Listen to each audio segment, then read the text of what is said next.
Morning, ladies and gentlemen of Amazon. I hope it's morning where you are, otherwise I'm saying the incorrect thing. Good afternoon, good evening, wherever you are. So, I have a very simple thing to put to you today, which is an idea that I didn't articulate, but I have realised I've been doing, and I'm trying to consciously do more of because it's a good plan, which is Gary Vaynerchuk came up with this very simple quote, which, if you don't know Gary V, he famously took his father's wine store in the States from about $1 million in revenue a year to $9 million in 1 year or something ridiculous like that by using YouTube back in the day. He's now Mr. Social Media. He posts multiple times a day on multiple channels. You can go a bit too far with these things, but he's certainly very successful at what he does. Now, copying a guru's pronouncements can be a risky business because it can depend on hidden factors. I mean, for example, non-hidden factor, he had a business to work on. Okay, he didn't take equity and it didn't get paid for it, but his dad's business was an amazing case study, which he's dined out on until he, got the proof himself of his own work since.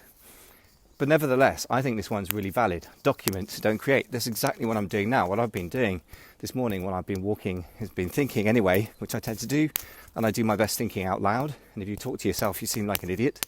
I'm mad or whatever, so I just talk to you guys. Now, the point is this, I'm thinking this stuff anyway, I'm walking anyway. So all I'm doing is documenting my life and my thoughts. But the fact is that my life and my thoughts have some similarity with, you guys, because that's why you're in the community that I've created to allow people from, with some similar interests or very similar obsessions in some cases to connect. And therefore it helps the connection between you and me and the other people that are watching it. Hopefully it also enables you to do a couple of things. Either provokes you to thinking about something you hadn't thought about before, which turns out to be useful or important, in which case I've served you well and built some goodwill for you. And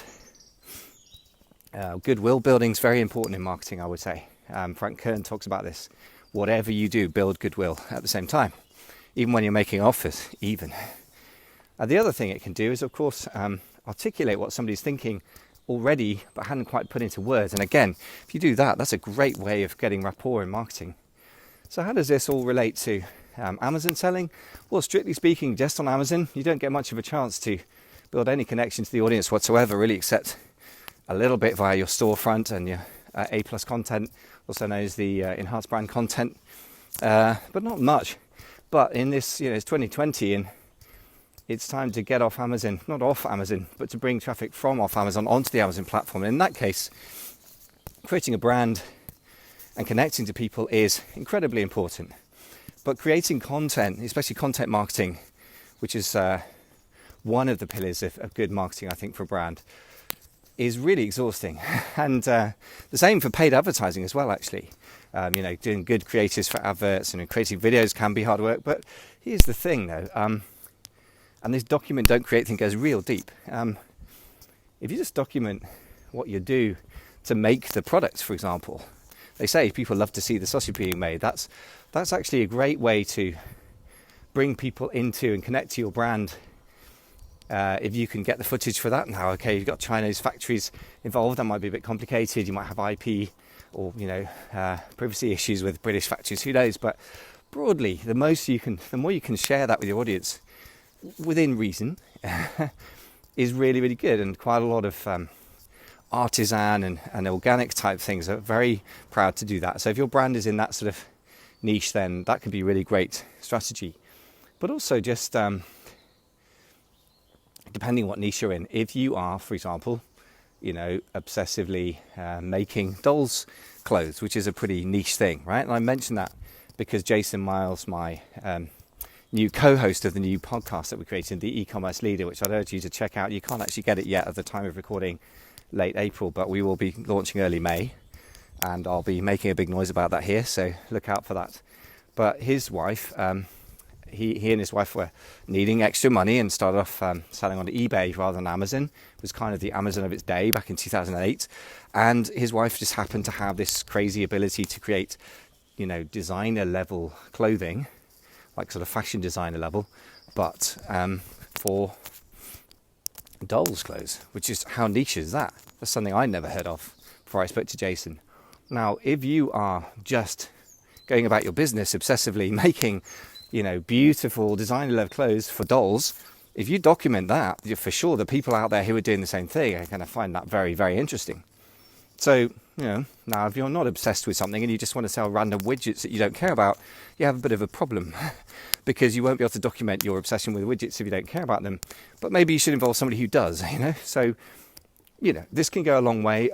The document don't create thing even extends, for example, to the very simple but profound idea of user-generated content, which is another thing. And where the Venn diagrams overlap there, you can simply go to people and say, okay, shoot a video of you playing with your toy with your kids and then upload it to our Facebook group and give us permission to, use it in our marketing. That's a really classic and, in essence, a classic extension of the document don't create thing, because user-generated content has the wonderful thing that most of all, you don't have to do it. Well, that's not most of all. Most of all, it's users. So users trust other users, rightly so. That's why social proof is more powerful. That's why whatever you say about your product on an Amazon listing, if the social proof and the stars rating, the reviews goes down to 3.5 stars from 5 stars, you'll find your conversions plummet because people trust other consumers.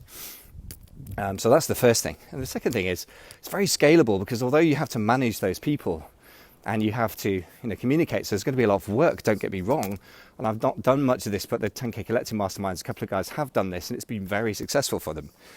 But the second thing is, at least in theory, it's pretty scalable, because you don't have to produce the content. Yes, you've got to manage the people, but you're not producing, you're not creating, you're documenting, or rather you're coordinating other people documenting their experiences. So that's a more complicated version of the same basic concept, which is what I'm doing right now. Document, don't create. Talking of which, I've just realized that, as an example in my world, for each podcast I create of maybe 30-40 minutes episodes, there's probably about 5 man hours that go into creating it. It's a lot of work, and I try and have high standards and good guests and ask them good questions and produce good quality audio and all the rest. But what struck me is that we've been putting those videos on YouTube, and generally on average get between 20 and 40 hits. Occasionally one goes up to 1,000. But I've been noticing these Facebook Live videos seem to be getting about 50 hits, which is not a lot, but you know what? It's taken me 5 minutes to make it. I've done no post-editing, nothing complex. I'm not doing anything to promote it because I'm leaving it to Facebook. So that's an example of document, don't create can actually sometimes get you better results for a fraction of the time. That's a win in my book. So I'm going to leave you with that really profound thought. And I can say that because I didn't create it, but I realised that I've been doing it a lot, and now I'm going to do it even more and call it something which is documenting, not creating. But in the end, think about how that could work in your business, and be willing to share a bit. Nothing proprietary that enables your competition to copy you, but share a bit more with your clients or your customers or your prospective customers. Document your processes a bit and tell them a bit more and let them in behind the curtain. And I promise that is going to create a lot more rapport than just presenting this corporate finished shiny object to people without any kind of human connection. In a world of corporate shiny objects like Amazon, the human connection is the missing piece. So create that connection by this process of document, don't create. That's it, I'm done. Thank you very much for listening.